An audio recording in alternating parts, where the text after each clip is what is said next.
আমাদের মাননীয় বাণিজ্য মন্ত্রী জনাব খন্দকার আব্দুল মুক্তাদির, আমাদের মাননীয় সাংসদ এমপি, উনি যে কথাগুলো বলেছেন সেই কথাগুলোর উপর আমরা আস্থা রাখতে চাই, ঠিক কিনা? উনি উনার প্রতিশ্রুতি রক্ষা করার প্রথম ধাপটি উনি শুরু করেছেন, ভবন হবে একতলা।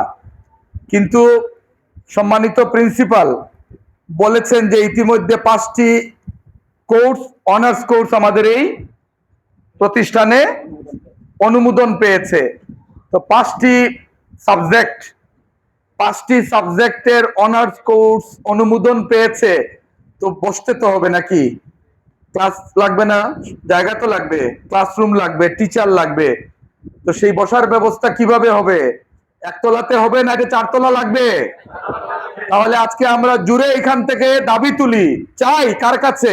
মহান আল্লাহর কাছে এবং মুক্তাদি সাহেবের কাছে, যে এই ভবন 1তলা থেকে 4তলা হবে ইনশাল্লাহ। হবে কিনা? আমরা এটা চাই কিনা? আমরা চাই।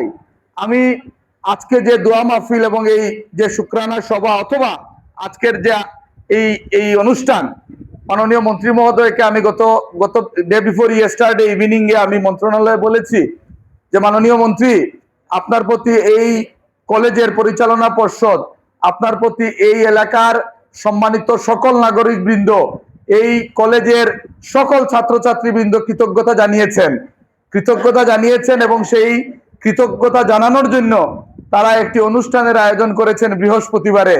তারা এটি প্রত্যাশা করেন এই দোয়া মাহফিল, এই কৃতজ্ঞতা প্রকাশের এই অনুষ্ঠানের মধ্য দিয়ে মাননীয় মন্ত্রী সিলেটে পরবর্তীতে যখন আসবেন তখন এই ভবন 1তলা থেকে 4তলার ঘোষণা দেবেন। এটি আমি আগেই বলে দিয়েছি। উনি মুচকি হেসেছেন, তার মানে সম্মতি দিয়েছেন। আমরা বিশ্বাস করি আমাদের মন্ত্রী, আমাদের এমপি, আমাদের মাননীয় সংসদ সদস্য জনাব খন্দকার আব্দুল মুক্তাদির আমাদের এই শাহ খুররম ডিগ্রি কলেজের যে ভবনটি টেন্ডার হয়েছে এটা নিশ্চয়ই 4তলা হবে, আমরা সেটি করব। আরেকটি বিষয় হচ্ছে, আমি জানি না সিলেটে এরকম এত বিশাল জায়গা নিয়ে এরকম কলেজ আছে কিনা যেখানে 52 বিঘা জায়গা এই কলেজে আছে। কিন্তু এটি বলতে আমার নিজেরও খারাপ লাগছে, কষ্ট হচ্ছে যে এইরকম একটা সমৃদ্ধ জায়গার উপরে এই শাহ খুররম ডিগ্রি কলেজ কিন্তু বিগত যে সময়টুকু ছিল এটি তো প্রতিষ্ঠিত হয়েছে অনেক আগে, 1993-তে। তারপরে যারা দায়িত্বে ছিলেন তারা কিছুটা করেছেন, আমরা স্বীকার করছি।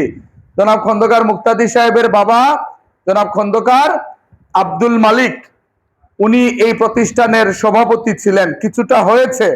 কিন্তু বিগত 15 বছর যারা দায়িত্বে ছিলেন, আমি আপনাদের কাছে প্রশ্ন রাখতে চাই, এইরকম একটা সমৃদ্ধ সুন্দর এলাকায় এত বিশাল জায়গা নিয়ে একটা কলেজ, সেখানে 15 বছরে কিন্তু একটা ভবনও আপনারা করতে পারেননি। আমরা এখান থেকে বলতে চাই যে আগামীর বাংলাদেশ গড়ার কারিগররা এখানে বসে আছে। আমরা গর্ব করে বলতে পারি আমরা পর্যায়ক্রমে এই কলেজ উন্নতির শিখরে পৌঁছে গেছে।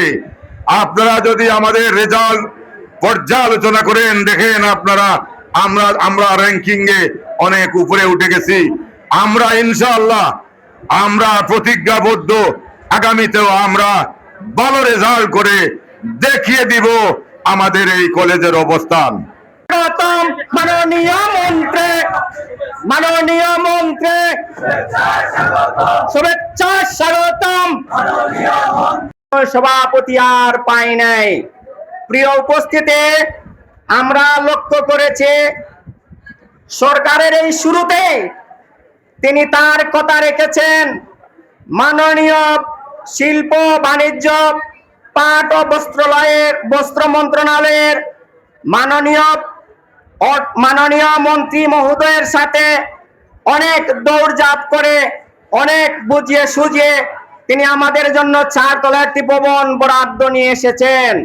এই জন্য আমরা প্রথমত কৃতজ্ঞতা প্রকাশ করে অভিনন্দন জানাই।